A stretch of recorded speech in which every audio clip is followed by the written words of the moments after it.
When Joel Bergsbakken and James Christensen walk into this Bellingham coffee shop, this is what it sounds like to Joel. Now, listen to what it sounds like to James. No, you didn't accidentally hit mute. You hear nothing because James hears nothing. And if you think that makes ordering a latte intimidating, well, just imagine trying to report a crime you just witnessed to a police officer who doesn't know you're deaf and doesn't know American Sign Language. English is our second language. Joel and James are advocates at Bellingham's Hearing, Speech, and Deaf Center. Joel is hearing, James is deaf, and both saw the need to open a dialogue between the city's police department and the city's deaf community. Because this story is about improving communication, there will be a box in the upper right-hand corner of your screen. James will be in it, and he will be translating this entire thing into ASL. It's an entirely different language, James says, not a visual version of English. So writing is not equivalent to translating. It takes a lot of effort to read. Hearing people, they learn to read by knowing how things sound, and the writing system matches the sounds, but it's hard to sometimes understand what they might have intended in a written word.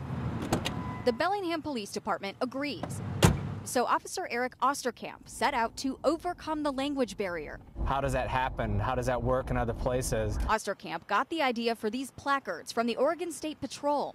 Officers carry them, and so do James and his clients. They can point to pictures or indicate whether they can read lips or read text, or if they need an interpreter. It would be nice if the police was aware of how to work with interpreters, and so that they can quickly get an interpreter on scene. Hello, thanks for calling Language Line. This is Chris. It doesn't get much quicker than this. Hi, Chris. I'm Eric Osterkamp, and we have a witness here to a collision, and I need to ask him some questions. Officer Osterkamp and James are on the scene of a pretend hit and run to demonstrate how an app that functions a lot like FaceTime or Skype allows them to communicate, practically in real time. What direction did the truck head? The BPD has only been using the app, which has live translators for countless languages, for a few months, and they only need the video component for ASL speakers. All right, perfect, great, thank you.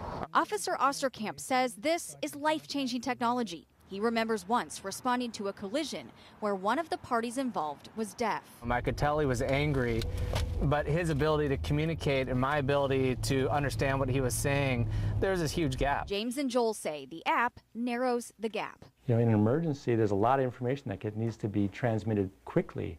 And if in your second language, it's hard to find the words. But in ASL, you can, in your primary language, you could express it clearly, and having an interpreter on the fly like that, you can have that quick back and forth. So James never has to worry that just because he doesn't hear, he won't be heard. In Bellingham, Joanna Small, Cairo 7 News.